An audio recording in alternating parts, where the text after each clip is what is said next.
Financial markets పై పట్టు సాధించాలనుకునే వాళ్ళు Revanth conduct చేసే వెబినార్ కోసం ఈ నెంబర్ కి కాల్ చేయండి.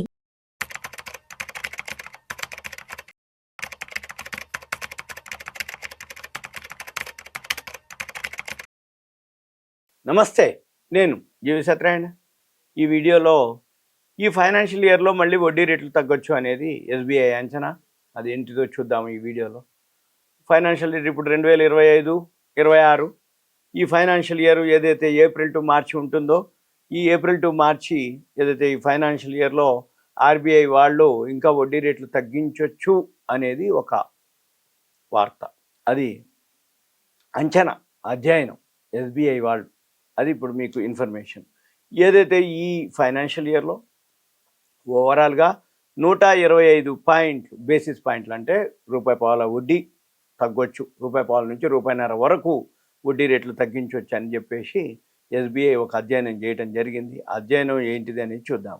అయితే ఈ అధ్యయనం ద్వారా ₹1.5 వరకు 150 బేసిస్ పాయింట్లు తగ్గించవచ్చు అనేది. ఎందుకు తగ్గించవచ్చు, ఎందుకు తగ్గిస్తారు అనే దాని మీద ఏంటిదంటే, మనం ఏదైతే ద్రవ్యోల్బణం అంటే ఇన్ఫ్లేషన్ ఏదైతే తగ్గుముఖం ఈ మధ్యకాలంలో మీరు చూసినట్టయితే మనం కొనుక్కునేటటువంటి కూరగాయలు కానీ ఏవైతే ఉన్నాయో అవన్నీ కూడా, కిరాణం కానీ అవన్నీ కూడా తగ్గుముఖం పట్టాయి ఇన్ఫ్లేషన్ డేటా ప్రకారము. వాటితోటి ఏదైతే ఉందో ఆల్రెడీ మొన్న 0.25 అంటే పావలా వడ్డీ తగ్గించటం, తర్వాత దాని నుంచి ఇప్పుడు 0.5 తగ్గించే ఉద్దేశంతో ఉన్నది. ఇప్పుడు రాబోయే ఆర్బీఐ క్రెడిట్ పాలసీలు ఉంటాయి. ప్రతి 2 నెలలకు ఒకసారి reserve bank of India credit policy announce చేస్తారు.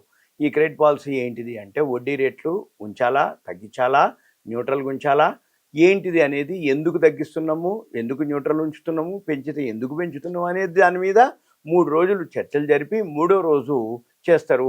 2 నెలలకు ఒకసారి monthly reserve bank of India credit policy announce చేయడం జరుగుతుంది.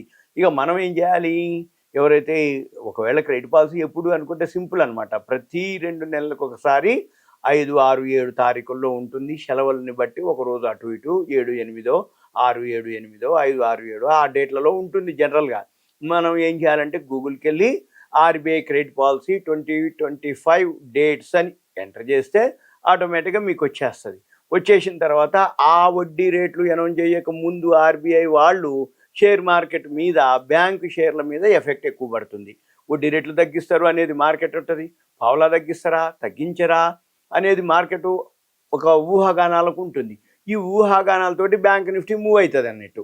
అయితే మళ్ళీ వడ్డీ రేట్లు అనౌన్స్ చేసినాక సపోజ్ మార్కెట్ అనుకూలంగానే, మార్కెట్ అనుకున్న ప్రకారంగానే కనుక వడ్డీ రేట్లు తగ్గిస్తే మళ్ళీ బ్యాంక్ నిఫ్టీ మీద ఎఫెక్ట్ పడుతుంది. సపోజ్ మార్కెట్ అనుకున్న దానికంటే వడ్డీ రేట్లు ఇంకా ఎక్కువ తగ్గించారు అంటే పావులా తగ్గిస్తారని మార్కెట్ అంటే 50 పైసలు తగ్గించారు అనుకోండి ఉదాహరణకి, అప్పుడు ఆటోమేటిక్గా మళ్ళీ మార్కెట్ మీద ఎఫెక్ట్ ఉంటుంది. సపోజ్ వడ్డీ రేట్లు పావులా తగ్గిస్తారు అన్నప్పుడు అది తగ్గించలేదు అనుకోండి ఆర్బీఐ వాళ్ళు, అప్పుడు మళ్ళీ వేరే మాదిరి ఉంటుంది. తగ్గిస్తే ఒక మాదిరి ఉంటుంది, తగ్గించకపోతే ఒక మాదిరి ఉంటుంది, మార్కెట్కి అనుకూలంగా ఉంటే ఒక మాదిరి ఉంటుంది, మార్కెట్కి అనుగుణంగా లేకపోతే ఇంకోసారి అనౌన్స్మెంట్ చేస్తే ఇంకో మాదిరి ఉంటుంది. ఇవన్నీ కూడా ఆ బ్యాంక్ నిఫ్టీ, బ్యాంక్ షేర్ల మీద ఎఫెక్ట్ పడుతుంది. ఇక మనకేంటిది బెనిఫిట్ చూద్దాం. ఇక వడ్డీ రేట్లు ఎప్పుడైతే తగ్గటం మొదలు పెడుతుందో, ఈ మార్చి నెలలో మనకి ఇన్ఫ్లేషన్ తగ్గటంతో 3.34% రావడంతో ఇది ఈ ఇన్ఫ్లేషన్ ఏదైతే ద్రవ్యోల్బణం ఉందో 67 నెలల కనిష్ట స్థాయికి రావటం, దీంతో ఏదైతే ఈ 2025-26 సంవత్సరానికి కూడా ఇది 4 లోపే ఉంటుంది. సిపిఐ ద్రవ్యోల్బణం అంటారు, consumer price index. CPI consumer price index ద్రవ్యోల్బణం 4% లోపే ఉంటుందని, దీంతో ఇప్పుడు ఈ క్వార్టర్లో 3% లోపే వస్తుంది అనేది. అయితే దీంతో 9 నుంచి 9.5% మధ్యలో ఏది GDP, economy, gross domestic product economy 9 నుంచి 9.5% మధ్యలో ఉంటుందని, ఈ 2025-26 సంవత్సరానికి ఎకానమీ 10% వరకు రావచ్చని. అంటే ఎకానమీ పెరుగుతుంది, ఇన్ఫ్లేషన్ తగ్గుతుంది. ఇవి గుడ్ న్యూస్. దీంతో ఏంటిది, ఇప్పుడు ఈ తక్కువ వృద్ధి రేటు, కనిష్ట ద్రవ్యోల్బణం, వీటిల్లో ఈ వడ్డీ రేట్లు తగ్గించడానికి అనుకూలంగా ఉంది అనేది వాళ్ళ నివేదిక అనమాట. అయితే ఈ ఆగస్టు నాటికి, ఇప్పుడు మనం మేలో ఉన్నాం, ఈ ఆగస్టు వరకు 75 బేసిస్ పాయింట్లు అంటే 0.75% రేట్ ఆఫ్ ఇంట్రెస్ట్ తగ్గిస్తారు అనేది ఒక అంచనా అనమాట. ఈ జూన్ ఆగస్టు పాలసీలు ఉన్నాయి మళ్ళీ ఇప్పుడు. ఈ జూన్ ఆగస్టు పాలసీలో 2 విడతల్లో 75 బేసిస్ పాయింట్లు తగ్గించవచ్చని, అయితే ఇంకొక 6 నెలల్లో మళ్ళీ సెకండ్ హాఫ్లో అంటే ఏంది అక్టోబర్ నవంబర్ నుంచి మళ్ళీ ఆ సెకండ్ హాఫ్లో ఇంకొక 50 పాయింట్లు తగ్గించవచ్చు. ఓవరాల్గా ఈ ఫైనాన్షియల్ ఇయర్లో 125 రూపాయల వరకు వడ్డీ తగ్గించవచ్చు అనేది అవకాశం ఉంది అనేది ఇప్పటి వరకు ఏదైతే ఫిబ్రవరి సమీక్షలో ఏదైతే 25 బేసిస్ పాయింట్లు తగ్గించారో ఆ నివేదిక వెల్లడించడం జరిగింది. కాకపోతే 25 బేసిస్ పాయింట్ల నుంచి 50 బేసిస్ పాయింట్లు తగ్గించడం వల్ల కొంచెం ఎక్కువ ఫలితం ఉంటుందని చెప్పేసి చెప్పడం జరిగింది. అయితే ఈ ద్రవ్యోల్బణం వలన ఈ ఆర్బీఐ ఏదైతే ఉందో నియంత్రిత స్థాయి 2 నుంచి 6% మధ్యలోనే ఉండటాన్ని మనకి గుర్తు చేయడం జరిగింది. ఈ ఆర్బీఐ ఇప్పటికే 2 విడతల్లో 50 బేసిస్ పాయింట్లు రెపో రేట్ని తగ్గించటం, ఈ రెపో ఏదైతే అనుసంధానిత రుణాలపై ఈ మేరకు ప్రయోజనాలని కలిగించటం ఇవన్నీ చెప్పడం జరిగింది. ఎంసీఎల్ఆర్ ఆధారిత రుణాలపై ఇంకా ప్రతిఫలించాల్సి ఉంది అని చెప్పేసి పేర్కొనడం జరిగింది.